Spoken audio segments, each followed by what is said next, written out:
First ever factory outlet మన Mukunda jewellers ఫిబ్రవరి 14న సుచిత్రాలో గొప్ప ప్రారంభం. VA 2 to 12%, zero making charges పై ఫ్లాట్ 20% ఆఫ్. ఆఫర్స్ అన్ని బ్రాంచెస్ కి వర్తిస్తుంది. మోత్కుపల్లి నరసింహులు అంటే తెలుగు రాష్ట్రాల్లో ఈ రోజు వరకు తెలియని వ్యక్తి లేరు సార్. మీ వాగ్ధాటి కానీ మీ రాజకీయ చైతుర్యం కానీ ఏదో ఇవ్వాలన్నా ఏదో టార్గెట్ చేయడానికి వచ్చినట్టుగా కనబడుతుంది. లేదు సార్, నేను నాట్ కరెక్ట్. నేను అసలు మిమ్మల్ని టార్గెట్ చేయడానికి రాలేదు. నేను మీకు కాళోజీ కవిత చెప్పి మిమ్మల్ని అడుగుతున్నాను. కాళోజీ కవిత మహనీయుడే, ఆయన కవిత అది ఎటైనా పోల్చుకోవచ్చు. That's not the point. ఇక్కడ ఏంటంటే తమ్ముడు, రాజకీయ పార్టీలు అనేటువంటి ప్రతి మనిషి పెట్టలేడు. ఉన్న పార్టీలలోనే మనం సర్వైవ్ కావాలి. ఓకే, ఆ ఉన్న పార్టీలలో ది బెస్ట్ పార్టీ ఏదనేటువంటిది ప్రజలు నిర్ణయం చేస్తారు. అది నేను నువ్వు నిర్ణయం చేసేది కాదు. ఖచ్చితంగా ప్రజలు ఈ పార్టీ నిన్న మొన్నటి దాకా టీఆర్ఎస్ పార్టీ బాగుందనుకున్నారు, ఓటేశారు. ఇప్పుడు కాంగ్రెస్ బాగుందనుకున్నారు, కాంగ్రెస్కి ఓటేశారు. ఈ పోటీ చేసేవాడు ఎవడైనా కాంగ్రెస్లోనే ఉండాలి, లేకపోతే టీఆర్ఎస్ పార్టీలోనే ఉండాలి కదా. అంతకంటే వేరే గత్యంతరం ఏముంది? మనిషిని చూసి ఓటు వేసేది తక్కువ అవుతుంది. అట్ట అనుకుంటే నేను 89లో ఇండిపెండెంట్ గెలిచాను. అవును సార్, 89లో నేను ఇండిపెండెంట్ గెలిచాను. కారణం ఏంటంటే అందరూ ఇండిపెండెంట్గా గెలవలేరు కదా. అవును, కాబట్టి పార్టీయే ముఖ్యమైనది. మాజీ ప్రధాని పివి నరసింహారావు నంద్యాల నుంచి ఎంపీగా కంటెస్ట్ చేసినప్పుడు మీరు వెళ్ళి అక్కడ కంటెస్ట్ చేశారు. టీడీపీ అక్కడ క్యాండిడేట్ కూడా పెట్టలేదు. ఏంటి? టీడీపీ కూడా కాదు. అవును సార్, ఏంటి మోత్కుపల్లి నరసింహుల యొక్క ధైర్యం అనేటువంటిది అప్పుడు క్వశ్చన్, ఈరోజు కూడా చాలామందికి అర్థం కానటువంటి ప్రశ్న. విషయం ఏంటంటే అక్కడ చుండూరులో మాల సోదరులు 6-7 చనిపోయారు. అగ్రవర్ణాల వాళ్ళు చంపారు, కట్టిన నరికి ఏర్లో పడేశారు, తుంగభద్ర కాలువలో పడేశారు. ఆ సందర్భంలో నేను ఒక దళిత శాసనసభ్యుడిగా అసెంబ్లీలో ఇండిపెండెంట్ గెలిచిన వ్యక్తిగా అసెంబ్లీలో ఉన్నాను. ఆ టైంలో దాన్ని నేను జీర్ణించుకోలేకపోగా Janardhan Reddy was chief minister. కాబట్టి ఆనాడు కత్తి పద్మారావు ఉద్యమకారులు కొంతమంది కొన్ని డిమాండ్స్ ఆ రోజులలో పెట్టడం జరిగింది. చనిపోయిన దాని మీద మీరు ఈ డిమాండ్స్ ఒప్పుకుంటేనే మేము ఈ ఉద్యమాన్ని మీరు లేదంటే ఎంత దూరమైనా ప్రయాణం చేద్దామనే ఒక అభిప్రాయం కింద పెద్ద ఎత్తున ఉద్యమం వచ్చింది.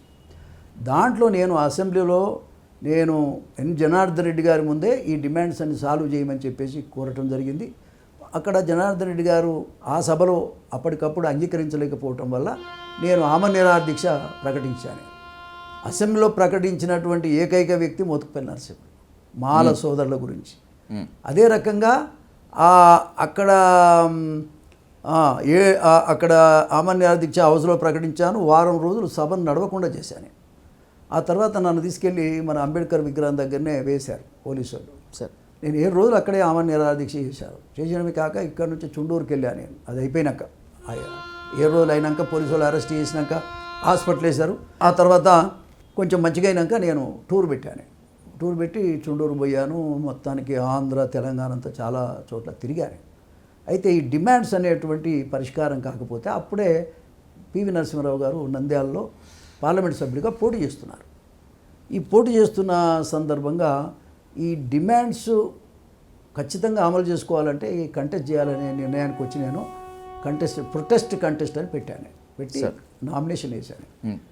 నామినేషన్ వేసినాక ఒక 4-5 రోజుల తర్వాత పివి నరసింహారావు గారు స్వయంగా జనార్దన్ రెడ్డి గారికి ఫోన్ చేసి ఆ డిమాండ్స్ ఏమైనా ఉంటే సాల్వ్ చేయి, ఒక దళిత ఇష్యూస్ కోసం ఒక దళిత నాయకుడు పోటీ చేయటం కొంత ఇబ్బందికరంగా ఉంటుంది, మీరు ఏ పరిస్థితుల్లో కూడా సాల్వ్ చేయమంటే అప్పుడు జనార్దన్ రెడ్డి గారు నాకు ఫోన్ చేశారు, కత్తి పద్మరావును వాళ్ళు పిలిపించారు. ఆ సమస్య ఖచ్చితంగా ఆ డిమాండ్స్ అన్నీ మేము ఒప్పుకుంటున్నామని ప్రభుత్వం చెప్పిన తర్వాత నేను విత్డ్రా చేసుకుని వచ్చాను. That is the issue. అంతేగాని పివి నరసింహారావు మీద పోటీ చేయాలనేది కాదు. ఆ ఇష్యూను పరిష్కరించమని మాత్రమే ప్రొటెస్ట్ కంటెస్ట్ చేశాను. You stood for Dalit community. అంతే సార్, తెలంగాణలో టీడీపీకి క్యాడర్ నేటికి కూడా కాస్త బలంగానే ఉంది. నేను గ్రౌండ్ లెవెల్లోకి వెళ్ళినప్పుడు టీడీపీ క్యాడర్ అంటూ ఉంటారు సార్, మోత్కుపల్లి నరసింహులు గారు లాంటి లీడరు, రేవంత్ రెడ్డి గారు లాంటి లీడరు తెలంగాణలో టీడీపీకి లేకపోవడం చాలా మైనస్. వీళ్ళిద్దరిలో ఎవరైనా కనుక ఉండుంటే టీడీపీ ఇంకా అద్భుతంగా ఉండుండేదని. సరే, Revanth Reddy went to Congress, he became a chief minister. మీరుంటే బాగుండేదేమో, తెలంగాణలో టీడీపీకి పునర్వైభవం వచ్చి ఉండేదేమో అనేటువంటిది మెజారిటీ టీడీపీ కార్యకర్తల యొక్క ఆకాంక్ష. టీడీపీని వదులుకొని ఏమన్నా తప్పు చేసినట్లు కానీ ఏదన్నా ఫీలింగ్ ఉంటుందా ఎప్పుడన్నా మీకు? నేను వదులుకోలేదు తమ్ముడు టీడీపీ నన్ను వదులుకుంది. ఇక్కడ పార్టీ లేదు కదా, పార్టీ లేకుండా పోయింది కదా. వాస్తవంగా నేను ఎన్నడూ కూడా టీడీపీని వదిలే మనిషిని కాదు. లైఫ్ ఉన్నంతకాలం ఇప్పటికి కూడా మీరు చూస్తారు ఎన్టీ రామారావు గారి దగ్గరికి నేను ప్రతి వర్ధంతి జయంతిలకు ఎవరు వచ్చినా రాబోయే ఒక్కరినైనా పోతుంటాను నేను.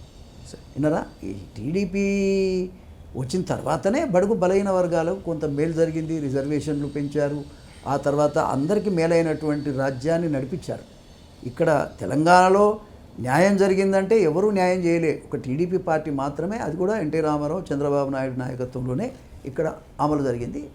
సరే, ఈ తెలంగాణ వచ్చిన తర్వాత చంద్రబాబు నాయుడు గారు ఆంధ్రకే పరిమితం కావటం, ఇక్కడ పార్టీ కనుమరుగైపోయే పరిస్థితి రావటం, ఈ పరిస్థితి వచ్చింది తప్ప నేను ఎప్పుడు టీడీపీని వదిలిపెట్టలేను.